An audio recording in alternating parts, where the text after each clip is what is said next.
सीमा तनाव कम गर्न वार्ता जारी रहेकै बेला भारत र चीनका सैनिक बीच फेरि झडप भएको छ। दुई देशका सैनिकहरू बीच सिक्किमको नाकुला नाका नजिकैको लाइन अफ एक्चुअल कन्ट्रोलमा त्यस्तो झडप भएको हो।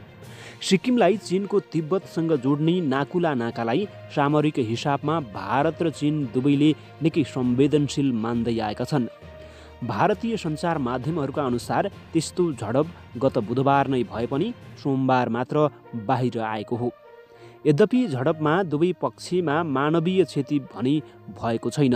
चिनिया सैनिक टुकडीले भारतीय क्षेत्रमा प्रवेश गरेपछि उक्त झडप भएको बताइएको छ। त्यस लगतै चिनिया सैनिकहरूलाई पछाडि धकेल्ने क्रममा भएको झडपमा केही भारतीय सैनिक घाइते भएका भारतीय सञ्चार माध्यमले जनाएका छन्। यसअघि गत वैशाखमा पनि सोही क्षेत्रमा दुई देशबीच झडप भएको थियो। भारतीय सेनाले एक विज्ञप्ति जारी गर्दै बुधबार घटना सामान्य भएको र स्थानीय कमान्डर स्तरबाटै सुल्झिसकेको जनाएको छ। उत्तरी सिक्किमको नाकुला क्षेत्रमा जनवरी 20मा सामान्य झडप भएको हो। त्यसलाई स्थानीय कमान्डरबाट स्थापित प्रोटोकल अनुसार सुल्झाइएको छ, भारतीय सेनाद्वारा जारी विज्ञप्तिमा उल्लेख गरिएको छ। त्यसैगरी उसले गलत रिपोर्टहरूलाई बढाइ चढाइ नगर्न पनि सञ्चार माध्यमहरूलाई चेतावनी दिएको छ। गत असारमा उत्तरी लद्दाखको सीमावर्ती गलवान क्षेत्रमा भएको हिंसात्मक झडपका कारण दुवै देशबीच कायम तनाव कम गर्ने प्रयास जारी रहेकै बेला पछिल्लो झडप भएको हो। भारत र चीनबीच गत वैशाखमा उत्तरी लद्दाखको सीमावर्ती गलवान उपत्यका क्षेत्रमा भएको सैन्य झडपमा 20 जना भारतीय सैनिकको मृत्यु भएको थियो। चिनिया पक्षतर्फ भएको हताह भने सार्वजनिक भएन। उक्त घटनामा चीनतर्फ पनि ठूलो क्षति भएको भारतीय सेनाले दाबी गरेको थियो।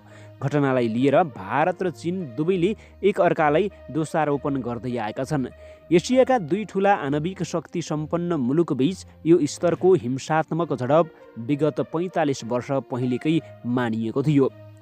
भारत र चीनबीच 4000 किलोमिटर भन्दा लामो सीमा छ। त्यसमध्ये करिब आधा दर्जन क्षेत्रमा दुई देशबीच चर्को विवाद रहेको छ। कतिपय भूभाग दुवै देशले आफ्नो दाबी गर्दै आएका छन्। भारतका तर्फबाट उक्त निगरानी सेना र आइटिबिपीले गर्छन्। संवेदनशील क्षेत्रमा भारतीय सेनाले निगरानी गर्छ भने अन्य ठाउँमा इन्डो तिब्बत बोर्डर पुलिस आइटिबिपीले सीमा सुरक्षा हेर्दै आएको छ। सीमा विवादका कारण दुई देशबीच सन् 1962मा युद्ध समेत भएको थियो। भारतले चीन नियन्त्रित अक्साई चीन र पाकिस्तानले चीनलाई दिएको गिलगिट पाकिस्तानको उत्तरी भूभागमा पनि आफ्नो दाबी गर्दै आएको छ। त्यही अक्साई चीन क्षेत्रको चीन र भारतबीचको विवादास्पद सीमालाई लाइन अफ एक्चुअल कन्ट्रोल एलएसीबाट छुट्याइएको छ। दुवै मुलुकले एक अर्कालाई एलएसी उल्लङ्घन गरेको आरोप लगाउँदै आएका छन्। वैशाखमा गलवान उपत्यका क्षेत्रमा भएको झडपको न्यू पनि त्यही एलएसीको उल्लङ्घन नै हो।